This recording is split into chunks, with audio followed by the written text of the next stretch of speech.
Você está ouvindo o HealthCast, o podcast sobre gestão de saúde corporativa, seguros e tecnologia da UEL-B. Olá, estamos começando o segundo episódio do HealthCast, podcast de seguros, tecnologia e saúde suplementar da UEL-B. Hoje estamos aqui com duas convidadas super especiais, a Bruna, que já esteve ali na nossa primeira conversa, que é Head de Sucesso do Cliente aqui na UEL-B, e hoje, a Ana estreando aí com a gente nesse segundo podcast. A Ana, que é uma das investidoras aqui da UEL-B, também mestre em Economia da Saúde e Tecnologia da Saúde e especialista em Gestão de Saúde para Empresas, A Ana ajuda a gente a tocar a parte de Gestão de Saúde aqui dentro da UEL-B. E vou abrir aí para vocês se apresentarem, agradecer a presença de vocês. Fiquem à vontade aí, para dar um alô para a galera. Boa tarde, é um prazer estar de novo aqui conversando com vocês nesse projeto que é o nosso podcast, nosso HealthCast. Como a Desi já me apresentou, eu sou a Bruna, sou Head de Sucesso do Cliente aqui na UEL-B. Também sou enfermeira auditora e hoje vamos bater um papo então sobre os reajustes, E trazendo para esse bate-papo a Ana, que é super especialista no assunto e vai trazer bastante conteúdo para a gente. Olá, pessoal, é um prazer estar aqui novamente, com o pessoal da UEL-B para falar um pouquinho desse tema super relevante que certamente vai ganhar todas as notícias aí a partir do momento que a INS divulgar qual que vai ser o índice proposto para os planos individuais nesse ano. Ah, legal. Como a Bru mencionou ali, hoje o nosso papo vai ser um papo super sério, que está gerando bastante dor de cabeça aí para os corretores, está todo mundo meio louco assim atrás desse reajuste, e de entender como é que serão os desdobramentos disso. Só para contextualizar um pouquinho, de acordo com a projeção da FenaSaúde, que é a Federação Nacional de Saúde Suplementar aqui do Brasil, os planos de saúde individuais devem subir mais de 16% agora em 2022. Caso essa projeção de fato se confirme, como a Ana mencionou ali, a gente ainda está esperando o parecer da ANS, o parecer final ali sobre o reajuste, mas vai ser o maior reajuste feito pela ANS, de acordo com a série histórica ali que iniciou no ano de 2000. Então, para a gente falar sobre esse assunto, assim, acho que a primeira pergunta é como que esse reajuste é calculado, com que base a gente faz esse cálculo e por que o reajuste é tão alto, nesse ano de 2022? Bom, então, para a gente falar um pouquinho desse reajuste, a gente precisa falar da fórmula, A fórmula foi revisada em 2018, a INS a segue desde então, e ela define o percentual máximo de reajuste que pode ser aplicado aos planos individuais ou familiares. Ele é definido através de um cálculo que combina o índice de valor das despesas assistenciais, então vai fazer um cálculo com base em 3 fatores, na verdade, que analisam a variação das despesas assistenciais, com o índice de preços ao consumidor amplo, que é o IPCA, que esse é um índice mais conhecido, mas retira desse último item do IPCA o subitem plano de saúde. Então, o IVDA, que é o índice de valor das despesas assistenciais, ele reflete a variação das despesas com atendimento aos beneficiários de plano de saúde, enquanto o IPCA ele é mais focado em custos de outras naturezas, como as despesas administrativas. Na fórmula, eles têm pesos diferentes, o IVDA tem peso de 80% e o IPCA tem um peso de 20%. Lembrando que a base anual dessa incidência é de maio, no caso de maio de 2022, até abril de 2023. Como esse índice ainda não saiu, assim que ele sair, esse valor é cobrado retroativo daqueles beneficiários de planos individuais que o aniversário do contrato se dá em maio. E por que ele é tão alto, Por que a expectativa é que ele seja bastante alto nessa database 2022 e 2023? Se deve a inúmeros fatores, na verdade. A gente tem o aumento exponencial nos preços de materiais e medicamentos. A gente não pode esquecer da retomada dos procedimentos seletivos, Porque a gente passou um bom tempo com redução da demanda por procedimentos médicos ali em 2020. E a gente também não pode deixar de falar, na verdade, sobre o impacto dos tratamentos de pacientes com Covid-19 no último ano. Em 2020, a gente já percebeu nas contas médicas esses procedimentos sendo realizados para tratamento desses pacientes, mas isso acompanhou e foi muito maior no ano de 2021, superando os gastos de 2020. A gente ainda não sabe exatamente qual vai ser o índice, mas é fato que esses fatores que eu disse anteriormente devem compensar o reajuste negativo em 8% que foi concedido no ano de 2021 aos portadores de planos de saúde individuais e familiares. Bem legal. E a gente, né, que acaba trabalhando muito com planos de saúde corporativos, né, fazendo essa gestão, a gente queria entender, assim, como que isso, e se afeta de alguma forma, né, esse reajuste, como que ele afeta os planos de saúde coletivas, apólices, né, no contexto geral. Os planos de saúde coletivos, na verdade, eles seguem regras diferentes daquelas definidas para os planos individuais. Normalmente, a gente tem 2 fatores que levam ao índice proposto para os reajustes para as empresas. A gente tem a VCMH, que compreende a variação do custo médico hospitalar e que leva em consideração 2 fatores: o quanto o custo médico sofreu alteração, variação de um ano para o outro, e também a frequência de utilização dos serviços médicos pelos beneficiários. Então, de um ano para o outro é calculado o quanto o custo sofreu variação e o quanto as pessoas aumentaram ou diminuíram, por exemplo, a frequência de utilização dos serviços. E leva também em consideração a sinistralidade, que é um indicador calculado com base no sinistro ou custo assistencial sobre a receita. Os contratos coletivos, em geral, eles têm 70% de limite técnico de sinistralidade, ou seja, para não haver reajuste por sinistralidade, as empresas contratantes elas podem gastar, vamos dizer assim, até 70% do valor pago, 70% do prêmio pago para as operadoras e seguradoras. Então, ele é diferente, mas certamente os fatores que a gente falou anteriormente, que impactarão nos reajustes dos planos individuais, também serão visíveis nas propostas de reajuste para os planos coletivos, porque também vai considerar essa variação de custo, e a gente já falou anteriormente que material e medicamento, o custo de tratamento de certas doenças, até a gente tem novo rol também de procedimentos, então o custo sofreu variação, e certamente a frequência também. Então, de 2020 para 2021, a gente viu um decréscimo nessa demanda, e 2021 para 2022, a gente percebeu não só o aumento para o tratamento da Covid, com a explosão dos casos que a gente teve nesse período, mas também em 2021 a gente já percebe uma retomada também daqueles procedimentos que foram negligenciados no ano de 2020. Essa é uma pergunta que a gente escuta diariamente, né? A gente que trabalha com corretores de saúde, com empresas que trabalham justamente com esse formato de planos, né? Os planos coletivos. E a grande dúvida, né? Principalmente um pouquinho de dificuldade até no entendimento desses índices, né? Como eles impactam cada um dos tipos de plano e se realmente esse indicador vai impactar o plano coletivo, mas é como a Ana falou, né?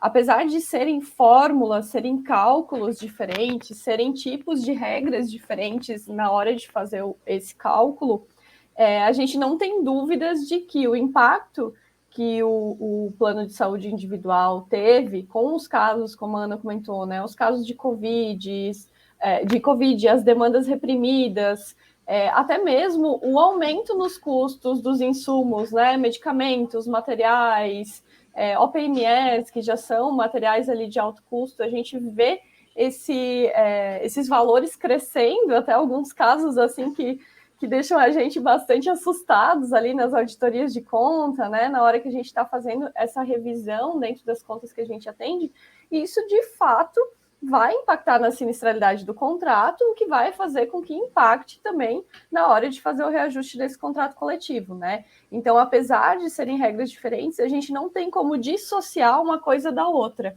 né? O impacto ele vai vir sim, talvez não nas mesmas proporções, vai depender ali do formato do cálculo, do indicador utilizado ali dentro do contrato, mas sim a gente vai sentir ali um impacto, principalmente comparando com o outro ano, né? Onde a gente teve ali uma demanda totalmente reprimida, a gente tinha uma segurança maior na hora desse reajuste, então a gente está ali com as operadoras já com um reajuste reprimido por um período, e a gente sabe que o impacto de todos esses fatores que a gente citou está chegando ali na conta e que de forma que não tem para onde fugir, ele vai chegar ali na ponta final, que é o consumidor desse plano coletivo também, né?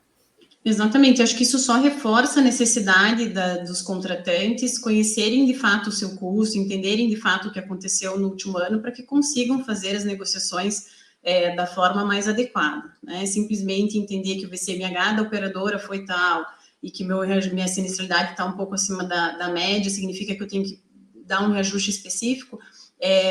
A gente entende a linha de raciocínio, mas é importante ter esse protagonismo, conhecer o que está acontecendo, fazer projeções para fazer caber dentro dos seus orçamentos também, né? É super compreensível que houve uma mudança de perfil de 2020 para 2021 e 21 para 22, mas certamente isso comprova que cada vez mais as empresas e as corretoras responsáveis pela gestão de saúde dessas empresas precisam conhecer bem os seus custos para que possam ir para essa negociação também ciente daquilo que aconteceu e também do que pode vir a acontecer no próximo ano.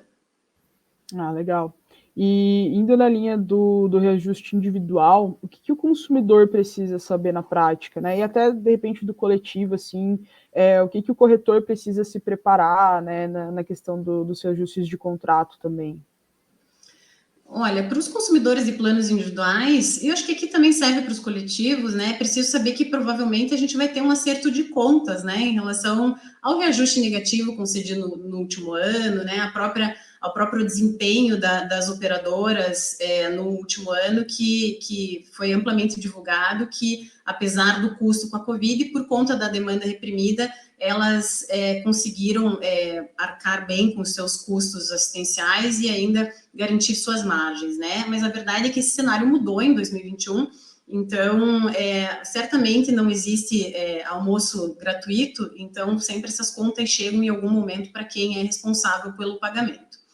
E se as previsões se concretizarem, né, dos 16% ou ainda desse reajuste nos 2 dígitos, pode haver sim uma migração, tanto de planos individuais, tanto até de planos coletivos para outras operadoras ou planos com custos menores, visto que o país ainda enfrenta uma grande estabilidade econômica e que isso deve se perdurar ao longo de 2022. Ah, legal. Pode falar, Bruno. A gente já vê assim uma movimentação hoje no mercado dos planos coletivos, né?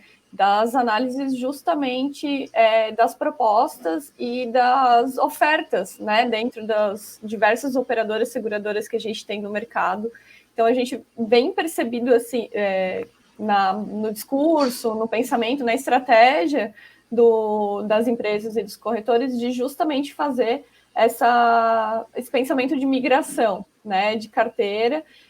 Claro, a gente não pode simplesmente ir pulando, né, de operadora em operadora achando que isso vai resolver nosso problema. Não, até porque não tem tantas opções também, né, Bruno? Exato.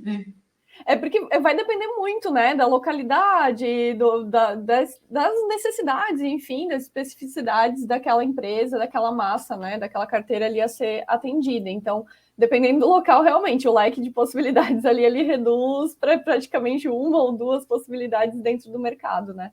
Mas é muito importante o que a Ana comentou anteriormente, de que a gente precisa conhecer a nossa carteira e fazer isso baseado numa estratégia de dados, né? Numa estratégia de informação. Dentro da saúde, a gente não tem como trabalhar com eu acho que isso vai dar certo, vou tentar dessa maneira. E não só na saúde, né? Enfim, diversas áreas, mas acho que quando a gente fala ali de plano coletivo, a gente está falando sobre um benefício que é considerado pelos colaboradores um melhor benefício que a empresa pode oferecer dentro do leque, né, de benefícios que são oferecidos, e ele tem um impacto muito grande, né, de custo dentro da empresa.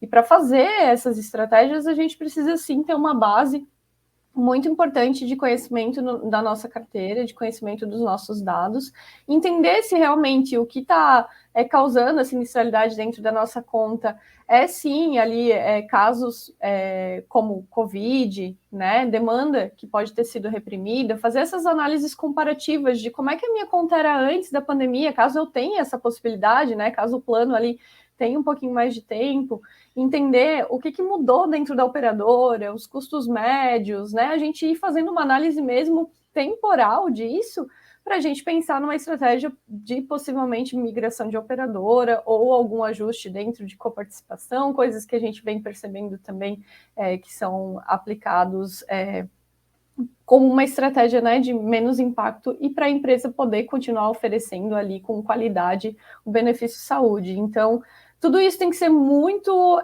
bem desenhado, alinhado, né? E é importante a gente se basear realmente na realidade que a gente está vivendo. A gente não pode achar que vai se enquadrar para todas as realidades de todos os planos e operadoras, porque a gente sabe que cada um ali pode ter algum impacto diferente, dependendo das condições, né?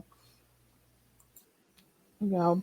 E falando do contexto pós-pandemia, né, que é meio que o contexto que a gente está vivendo hoje, né, embora ainda não tenha acabado 100%, a gente já está vendo o retorno dos procedimentos eletivos, né, das cirurgias e afins.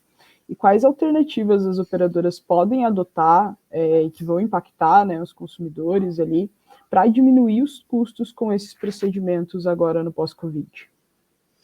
Então, eu sempre pareço, acho que repetitiva nas minhas colocações, mas as operadoras ainda trabalham no modelo de gestão de custo e não de saúde, né? Então, elas repassam para os contratantes as necessidades de recomposição financeira e assim elas seguem normalmente sem pensar muito na gestão da saúde dos seus beneficiários, né? Então, uma grande alternativa fácil é a gestão de saúde dos beneficiários, ainda que no curto prazo isso pareça mais custo do que benefício quando você é uma operadora de plano de saúde, né? Mas certamente é o caminho para a sustentabilidade dessas empresas no mercado.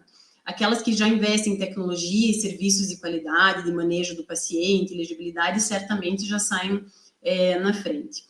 Analisando os dados dos últimos 2 anos dos nossos clientes, agora especificamente, é nítida a falta de acompanhamento médico e de exames de rastreamento para câncer, por exemplo, nos últimos 2 anos. É possível também a gente ver a quantidade de diagnósticos dessas doenças feitos tardiamente, que acarretaram tratamentos muito mais custosos, sem falar na expectativa de vida desses pacientes, que foi reduzida. Então, as operadoras têm essa informação em primeira mão, elas sabem quem fez, quem não fez, quem deveria fazer, e basta, sim, querer utilizá-las para gerenciar a saúde de seus beneficiários e ainda, de quebra, economizar com custos nitidamente evitáveis. E dentro disso que você falou, né, Ana, me traz em mente ali o nosso primeiro podcast que a gente comentou sobre a questão ali de influenciar as pessoas a praticarem exercício físico através da bonificação, né, que foi a estratégia da Buzzer, que a gente comentou no podcast passado. E, claro, né, a gente olha para isso, de cara a gente pensa, nossa, está bonificando ali cerca de 5%, 10% para essa população, vai ter um custo, vai ter um gasto, mas na verdade é um investimento, né? E a gente com certeza não precisa só pensar em estratégias de bonificação, mas como a Ana comentou, né, os rastreamentos, a gente pode fazer isso com um custo muito baixo, ou até mesmo sem custo, dependendo das condições ali dos contratos, das empresas, que a gente vai ter um impacto disso, com toda certeza, muito positivo num médio prazo ali para a conta, né? A gente vê aumentar muito, até casos agora, nas últimas contas que eu analisei, por exemplo, de gastroplastia por obesidade, né? Muitas. Então, gente, assim, uma coisa assim desenfreada, que daí vem aquele pensamento para a gente, poxa, foram 2 anos ali praticamente que a gente viveu dentro de casa, pandemia, né, restrições, exercício físico, alimentação talvez não muito legal, então, poxa, o quanto a gente poderia estar realizando de estratégias que pudessem minimizar coisas que realmente são reversíveis, né?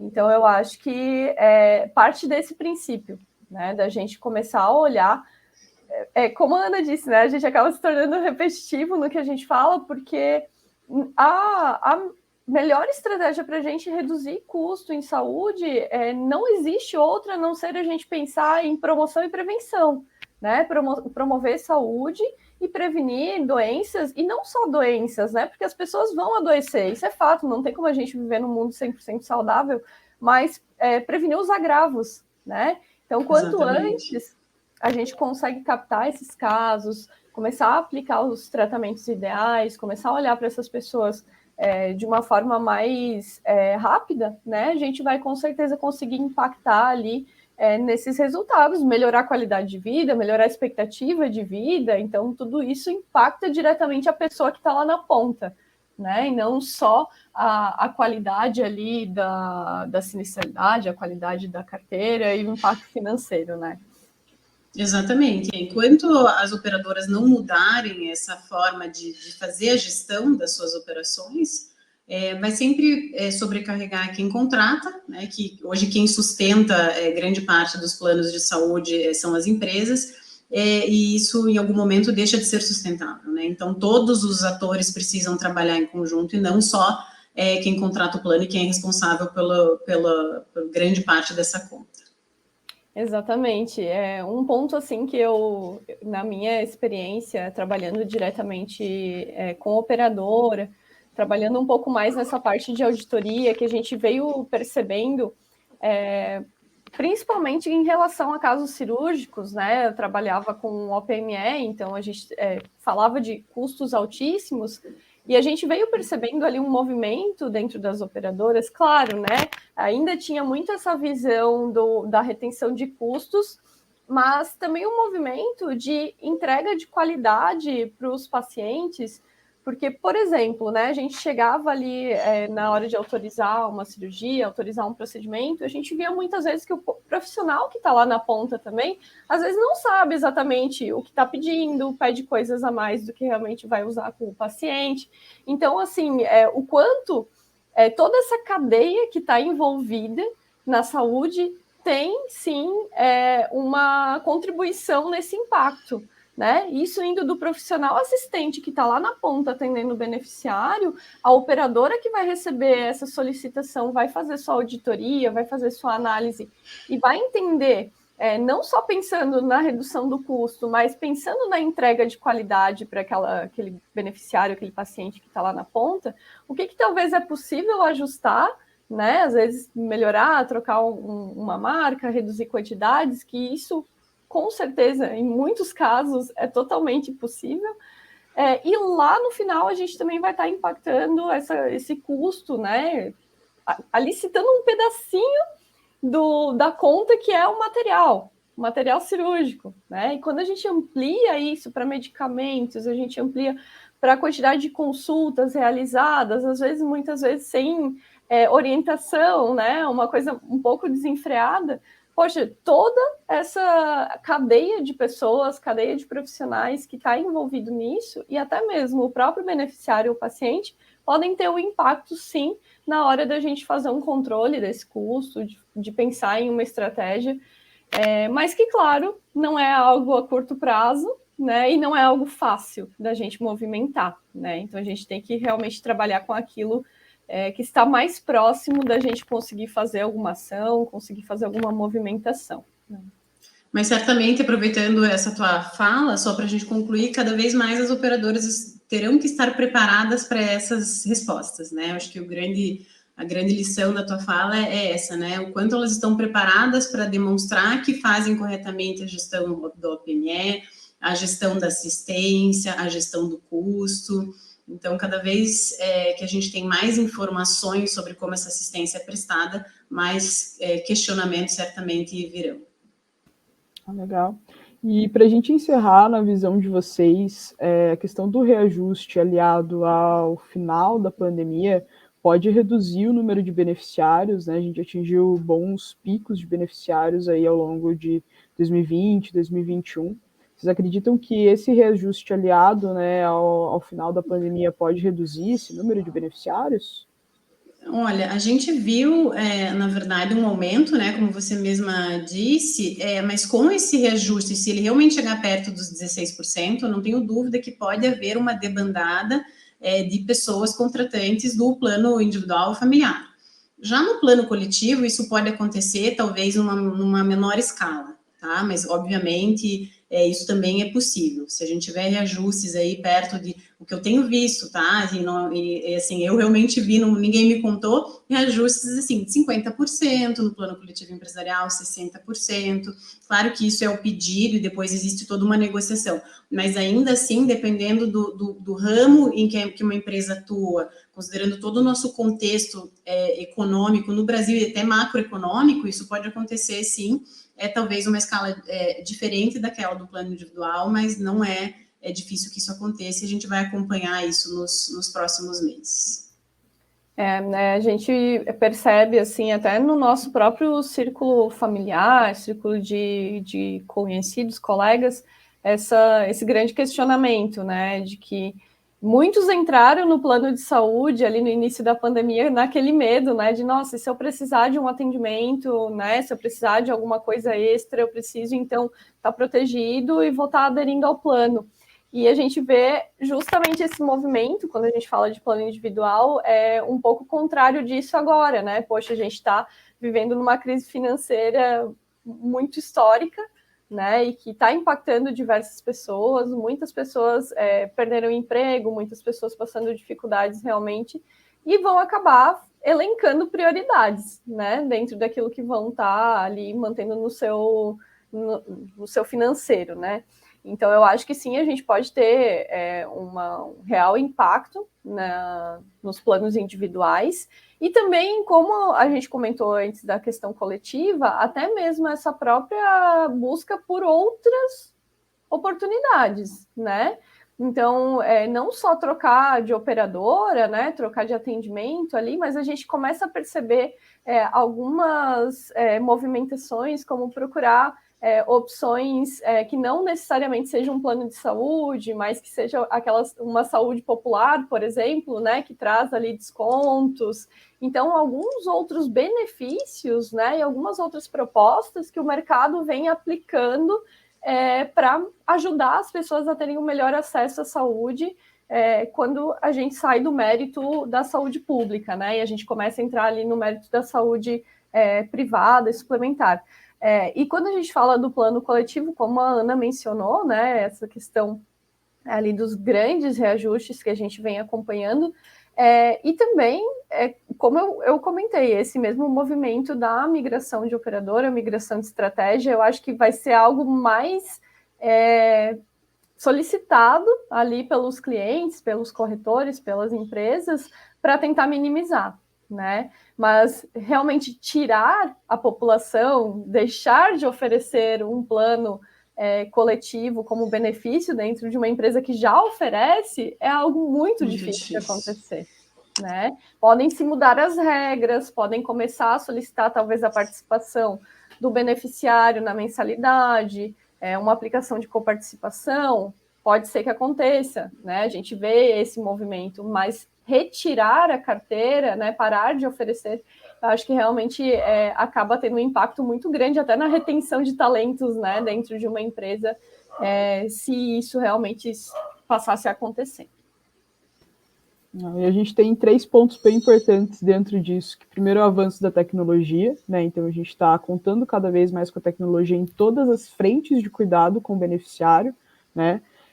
A gente vê que não é um modelo exatamente sustentável, né, e não é um modelo de gestão de saúde realmente, é um modelo de custos, né, e cada vez mais está ficando insustentável para as empresas, né, para o individual, acredito que acaba pesando muito mais, né, do bolso do consumidor final, e a gente, enfim, não está vendo de fato uma prevenção, né, isso tanto culturalmente, a gente não tem uma cultura de prevenção, a gente não tem uma cultura de cuidado, né?